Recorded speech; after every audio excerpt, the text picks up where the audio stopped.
தூய்மை பணியாளராக இருக்கும்போது ஒரு நாளைக்கு உங்களுக்கு எவ்வளோ வருமானம் கிடைச்சது? அது போக நல்ல பழக்கவழக்கங்கள் நல்ல நண்பர்கள் கிடைச்சாங்க. அது எப்படி கிடைச்சது? அது இந்த தூய்மை பணியாளர் வேலையால் பார்த்து சில பேர் அவாய்ட் பண்ணாங்க என்ன. சில பேர் இந்தமாரி அன்பானவங்க என்னை வர வச்சாங்க வா வான்ட்டு. சில பேர் அவாய்ட் வருமானம் இருந்தது அம்மா என்ன சொல்றாங்க? அம்மா கெட்ட அந்த வேலைக்கு போகாதடா, அங்கே குடி ஓவர் ஆயிடுச்சு, இந்த வேலைக்கு போனாங்க. எனக்கு கூச்ச சபா தான் இருந்தது, ஏன்னா இந்த வேலையை செய்கிற ஆள் நம்ம. என் தங்கச்சி ஃபஸ்ட்டு போனாங்க, ஆனால் அவங்க பாக்ஸராக இருக்காங்க. இப்போ வயசு பொண்ணு போகும்போது நம்ம ஏன் போகக்கூடாதுன்னு தான் அந்த வேலைக்கு நான் வந்தேன். சில மாற்றம் மாறிச்சு எனக்கு ரொம்ப. ஒரு விஷயம் என்னென்னா, கெட்ட பழத்துக்கு போயிட்டான், அதுக்கப்புறம் சினிமாவுக்கு வரலன்னு சொல்லிட்டான். நான் ஒரே விஷயம் தான் சொன்னேன், சினிமா மட்டும் விட்டுறாத, கெட்ட பழத்தை விட்டுரு, அதுக்கப்புறம் உங்கள் லைஃப்பை மாறிடும்னு சொன்ன நடுவில். அதுக்கப்புறம் ஸ்டாப் பண்ணால், அதுக்கப்புறம் பேட்டி இன்டர்வியூ நிறைய தாங்க, அதுக்கப்புறம் லைஃப் சேஞ்ச் ஆகிடுச்சு அவனுக்கு.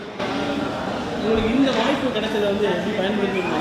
இது உங்களுக்கு நிறைய பேருக்கு தெரியுது, தூய்மை பணியாளராக இருந்தாலும் நீங்கள் உடம்பை வந்து மெயின்டைன் பண்ணீங்க, உங்களை பாசிட்டிவாக பண்ணாங்க.